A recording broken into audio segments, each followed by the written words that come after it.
Kasi namatay na ako ng 3 minutes. Hindi ko na alam kung ano nangyari.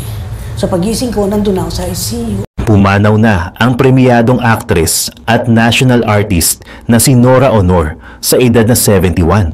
Kinumpirma ng kanyang pamilya ang balita nitong April 16, 2025, Miyerkules ng gabi, kung saan binawian siya ng buhay sa The Medical City sa Pasig City ayon sa Bombo Radyo. Ayon sa ulat ng Inquirer, nangyari ang pagpanaw ni Nora Aunor habang sumasailalim siya sa isang heart procedure ilang linggo bago sana ang kanyang ika-72 kaarawan sa Mayo. Hanggang sa ngayon ay hindi pa inanunsyo ng kanyang pamilya ang opisyal na sanhi ng kanyang pagpanaw. Ngunit kinumpirma ng kanyang anak na si Ian De Leon ang malungkot na balita sa pamamagitan ng isang post sa Facebook. "We love you, Ma. Alam ng Diyos kung gaano ka naming kamahal. Pahinga ka na po, Ma." Bago pumanaw, ilang beses nang napabalita ang hindi mabuting lagay ng kalusugan ni Nora Aunor. Noong June 2022, ibinahagi ng malapit sa kanyang pamilya na hirap si Nora Aunor sa paghinga at kinakailangang sumailalim sa oxygen therapy araw-araw. Sa katunayan, hindi siya pinayagan ng mga doktor na dumalo sa seremonya ng paggawad sa kanya bilang national artist dahil kinailangan niyang manatili sa ospital na sanhi ng kanyang karamdaman. Nabanggit ni Christy Fermin na halos araw-araw ay naka-oxygen si Nora at talagang binabantayan ang kanyang kondisyon sa paggamutan. Ako nagtatanong, ano na ba ang pinakauling balita tungkol sa superstar? Ang ayon sa aking source, hindi pa pwedeng magtrabaho talaga si Abigail. Noon palang nasa CCP siya, noon palang nagbigay siya ng pahayag, noon palabas na pala siya ng CCP. In wheelchair na pala siya. Masyado na siyang napagod. So, ibig sabihin, Ate Christy, mahina pa rin hanggang ngayon si Nora Aunor. Meron kasi siyang panahon na hindi siya makahinga. Madali siyang mapagod. So, kailangan siya naka-wheelchair. Hindi pwede magagalaw na magagalaw. Yun, ganun na nangyayari.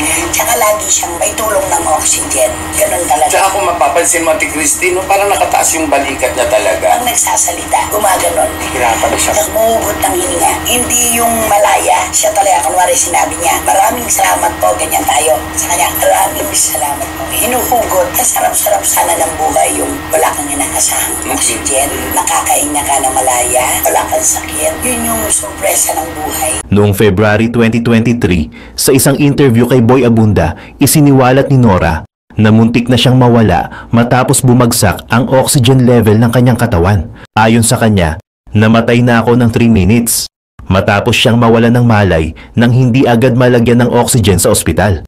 Pagmulat niya ay nasa ICU na siya, ngunit milagrong nakarecover pa rin. Namatay na ako ng 3 minutes. Itong mga nakaraan lang, ewan ko ngayon ko lang sasabihin ito, pero nung kasi ang nangyari noon, di ba yung nagkakasakit ako, lalabas ako ng gabi, madaling araw dadali na naman ako sa ospital. So may insidente na sabi ko, halika na, kasi bumababa na yung oxygen sa katawan. So takbo na naman sa ospital. Pagtapos sa ospital, sabi ko, oxygen lang po ang kailangan ko. Ang nangyari, hindi ko alam, walang tumulong yung hindi minadali na lagyan ako ng oxygen. Ang nangyari, miga ako, pagkahiga ako, hindi ko na alam kung ano nangyari. So pagising ko, nandun ako sa ICU. At sinabi sa'yo na namatay ka ng ilang minuto? Opo, 3 minutes. Kaya sabi nga sa akin, ang swerte mo, mahal ka ng Diyos. Sabi niya kasi ibinalik ka uli. Siguro yung mission mo hindi pa tapos, mayroon pang dapat na nagawin sa mundo. Yun lang laging sinasabi sa akin mga ibang kaibigan ko na eto hindi talaga alam ng mga tao pero sorry po na pag-usapan at hindi naman siguro masama na sabihin ko sa inyo yung totoo na yun ang talaga nangyari sa akin. Mula noon ay naging mas maingat siya sa kanyang kalusugan. Nitong 2024, naapektuhan din ang kanyang boses dahil sa mga naging problema sa kalusugan, ngunit nanatili ang kanyang determinasyong magpatuloy sa pag-arte. Sa unang bahagi ng 2025, umatras si Nora sa pagkandidato bilang second nominee ng isang party list sa halalan.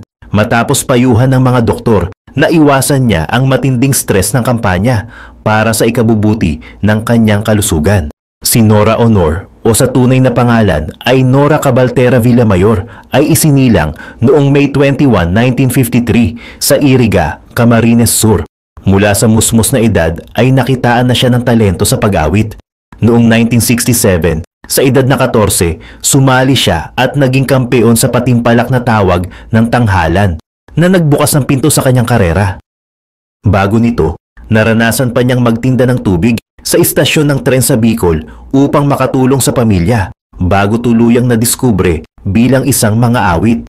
Matapos magwagi sa tawag ng Tanghalan, mabilis na sumikat si Nora hindi lamang sa larangan ng musika, kundi pati na rin sa pelikula. Nagkaroon siya ng sariling programa sa telebisyon, ang musical variety show na Superstar, kung saan ipinakita niya ang galing sa pag-awit at pag-host sa loob ng halos 2 dekada. Bilang mang-aawit, nakapag-record siya ng higit 200 na kanta at mahigit 50 album. Ang kanyang version ng awiting Pearly Shells ay umabot sa mahigit 1 milyong kopya ang benta at naging isa sa pinakamalaking hit sa kasaysayan ng OPM. Dahil dito, itinuring si Nora bilang isa sa pinakamatagumpay na singer-actress sa bansa. Ikinasal siya sa aktor na si Christopher De Leon noong 1975 at nagkaroon ng 5 anak. Isa ay biological son na si Ian De Leon at 4 ay ampon na si Lotlot, Matet, Kiko at Kenneth. Si Lotlot at Matet ay sumunod sa kanyang yapak sa showbiz. Kahit naghiwalay sila ni Christopher noong 1996, nanatili silang magkaibigan at nagtulungan sa pagpapalaki ng kanilang mga anak. Naging bahagi rin ng personal na buhay ni Nora ang ka-love team at dating kasintahang si Tirso Cruz III, pati ang malalapit na kaibigan. Sa kabuuan, naging inspirasyon at sandigan ni Nora Aunor ang kanyang pamilya at mga mahal sa buhay. Mga taong patuloy na magpapaalala sa atin ng kanyang alaala bilang nag-iisang superstar.